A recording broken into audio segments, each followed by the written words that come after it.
The sun is already high. You have been awake for hours. There is no alarm clock, no bus to catch, no office waiting, no manager checking whether you arrived on time. But that does not mean the day is empty. Your stomach is already asking what you will eat. The fire is weakening. A child is crying. Someone has damaged a tool. The water container is nearly empty. Tracks near the camp suggest that animals pass during the night. And before the sun disappears again, your group must decide whether this place can still keep everyone alive. The real answer to what ancient humans did all day before jobs existed is not that they spent every moment hunting mammoths. It is that survival was divided into hundreds of small tasks. Food had to be found, water had to be carried, tools had to be made. Children had to be protected, shelters had to be repaired, injuries had to be treated, information had to be shared, and every task depended on knowledge that could not be downloaded, purchased, or replaced easily. First, forget the idea that ancient humans lived without work. They lived without modern employment. There were no salaries, no weekly schedules, no applications, no retirement plans. But there was constant labor. The difference is that work was not separated neatly from home, family, travel, food, and survival. The place where you slept was also where food was prepared, where tools were repaired, where children learned, where decisions were made, where the injured rested, where stories preserved knowledge. Daily life was not divided into working hours and free time. It moved according to weather, hunger, season, opportunity, danger, and need. Imagine that you are living with a small hunter-gatherer group around 40,000 years ago. The exact routine depends on region and climate. People living near a cold coastline do not spend their day like people living beside a tropical forest, an open grassland, or a dry desert. There is no single ancient lifestyle. But the day begins with a question modern people rarely face directly. Where will today's food come from? Some food may remain from yesterday. Meat may have been cooked or dried.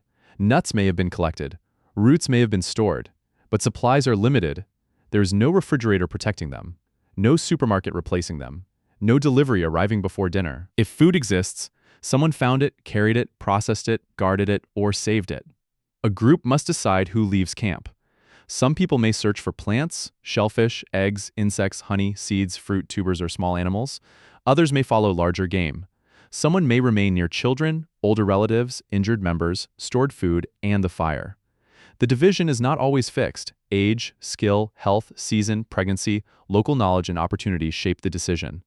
Popular images often show men hunting while everyone else waits. Reality is more complicated. Gathered foods can provide a large and dependable part of the diet. Small animals can matter as much as dramatic prey. Fishing, trapping, digging, collecting, scavenging, and searching may provide more regular success than chasing one enormous animal. A mammoth hunt looks impressive on a wall. A basket of roots may keep people alive more reliably. Now you leave camp. The landscape is not empty wilderness. To your group, it is filled with information. A broken branch, a patch of disturbed soil, birds circling, fresh dung, a line of ants, a plant flowering earlier than expected, clouds gathering over distant hills. You do not walk randomly. You move through remembered places, water holes, fruit trees, animal paths, rock sources, shelters, dangerous cliffs, areas controlled by another group. The landscape is a map stored in people. If the most experienced person dies without teaching others, part of that map disappears. The search for food can last hours. You bend, dig, cut, climb, carry, taste cautiously, watch for snakes. Listen for predators. Check the sky. A modern person may imagine gathering as picking easy food from the ground, but plants defend themselves. Some are poisonous, some must be cooked. Some resemble edible species, some are useful only during a short season. A root may lie deep beneath hard soil, nuts may require cracking, seeds may require pounding, honey may require climbing near angry insects. The food is free only if your time, energy, knowledge, and risk have no value. Meanwhile, hunters follow signs. They may track animals over long distances. They study prints, droppings, hair, broken vegetation, smell, sound, and wind direction. They must approach without being detected. Weapons must work. The group must communicate. A wounded animal can escape. A frightened animal can attack. A successful kill creates a new problem. Meat is heavy. Predators and scavengers smell it. The body must be cut apart. Useful parts must be selected. Everything carried back consumes energy. Success can arrive late, far from camp, with darkness approaching. Hunting is not one heroic moment. It is preparation, patience, failure, danger, cutting, carrying, and sharing. And many hunts end with nothing.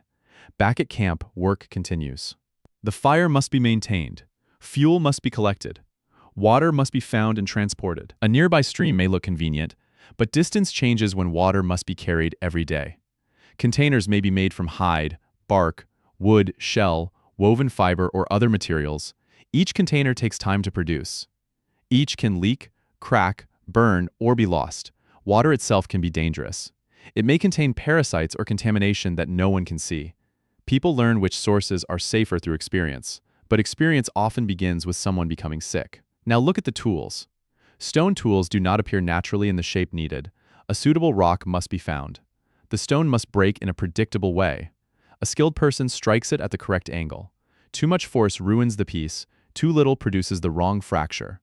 Sharp flakes can cut meat, wood, plants, hide, and hands. Points may be attached to shafts with bindings, resin, sinew, or combinations of materials. A spear is not only a stick, it is wood selection. Straightening, shaping, sharpening, binding, testing, repairing. A failed attachment can make a weapon useless exactly when it is needed. Other objects also consume the day. Needles, scrapers, awls, digging sticks, baskets, cordage, clothing, bedding, fishing equipment, traps, ornaments, containers. Every useful object has a hidden history of materials and labor.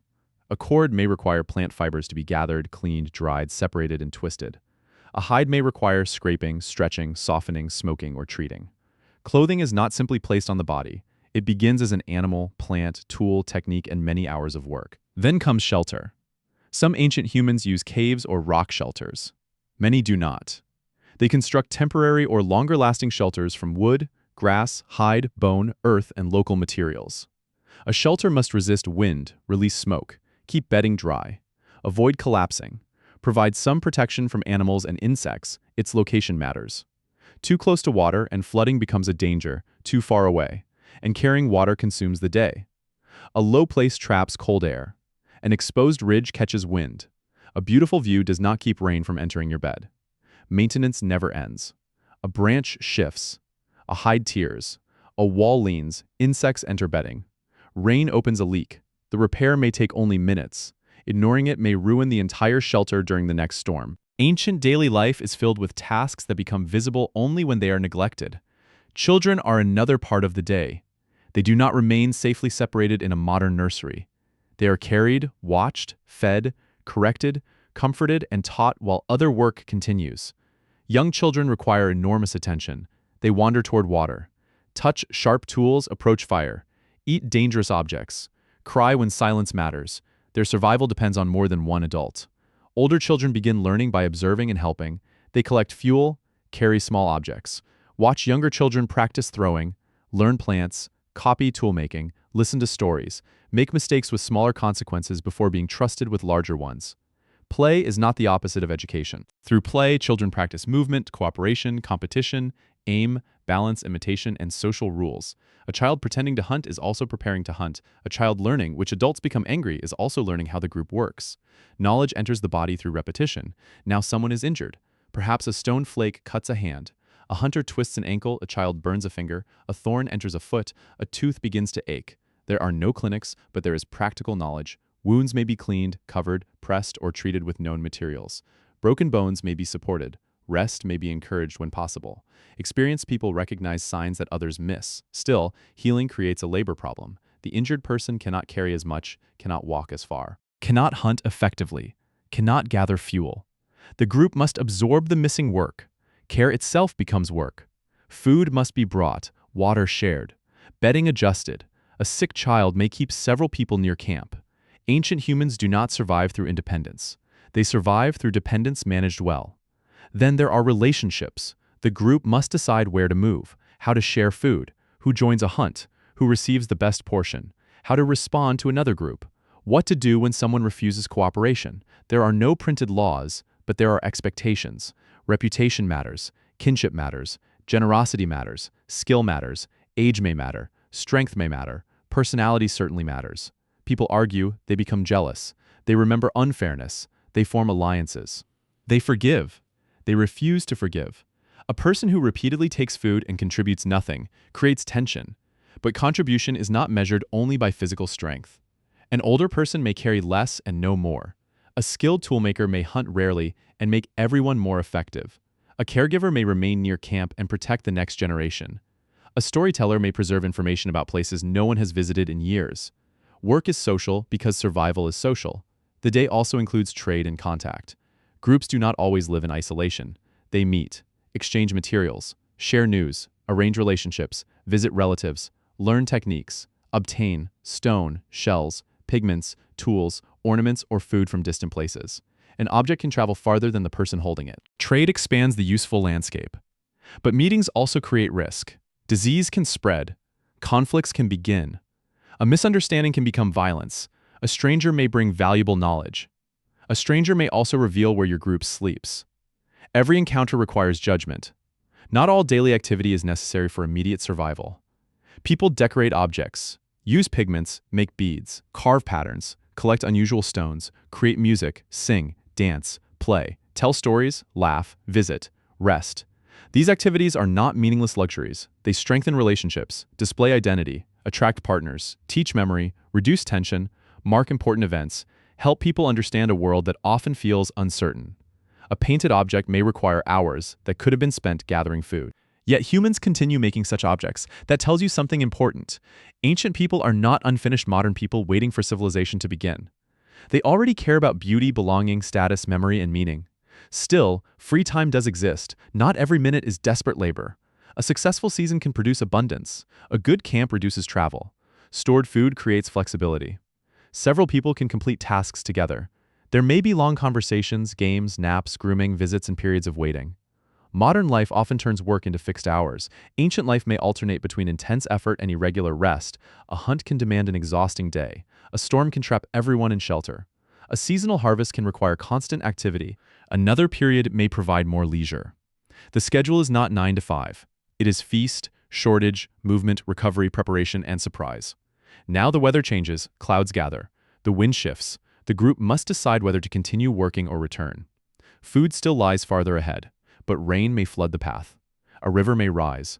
Cold may turn wet clothing into danger. The best decision is not always to gather more. Sometimes survival means stopping early. Ancient knowledge includes knowing when effort becomes waste. You return to camp carrying less than you hoped. Someone else has found food. Another group has returned with nothing.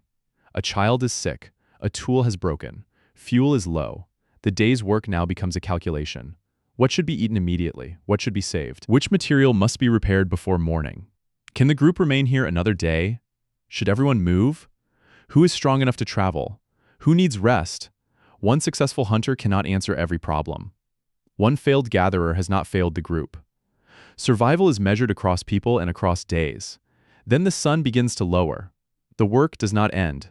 Food must be processed, meat cut, plants cleaned, roots cooked, tools repaired, water brought closer, fuel prepared, children gathered, a shelter checked. Tomorrow begins before today is finished. This is why ancient humans do not need jobs to remain busy. Their labor is hidden inside everything they use. A modern person buys a coat. They must find, process, shape, and maintain the materials. You turn on a tap. They locate, carry, and protect water. You replace a broken knife. They make another from stone, bone, wood, fiber, resin, and skill. You order food. They search the landscape and accept that the landscape may say no. Now the myth must be corrected. Ancient humans did not spend all day struggling at the edge of starvation. Some days were difficult, some were abundant, some were dangerous, some were ordinary. They worked hard, but they also rested. They cooperated, but they also argued. They hunted, but they also gathered, repaired, taught, cared, traded, created, and played. They did not live without purpose because employment did not exist. Purpose came from keeping people alive, maintaining relationships, learning the land, and preparing for what might happen next. Could you survive one of their days? Possibly you understand hunger. You can carry water, you can collect wood, you can learn, but you would arrive without the knowledge stored in their movements. You would step on the wrong plant, waste useful material, drink from unsafe water, misread tracks, carry too much, walk too far. Break a tool while trying to repair it, assume that strength matters more than cooperation. Fear the dramatic hunt and overlook the quiet task that actually keeps everyone alive. The sun is already high. There is no alarm clock, no office, no salary, no manager waiting. But the fire needs fuel. The water is nearly empty. A child is crying, a tool is damaged, tracks lead away from camp. And before darkness returns, hundreds of small decisions must be made correctly. Ancient humans did not live before work. They lived before work had a job title.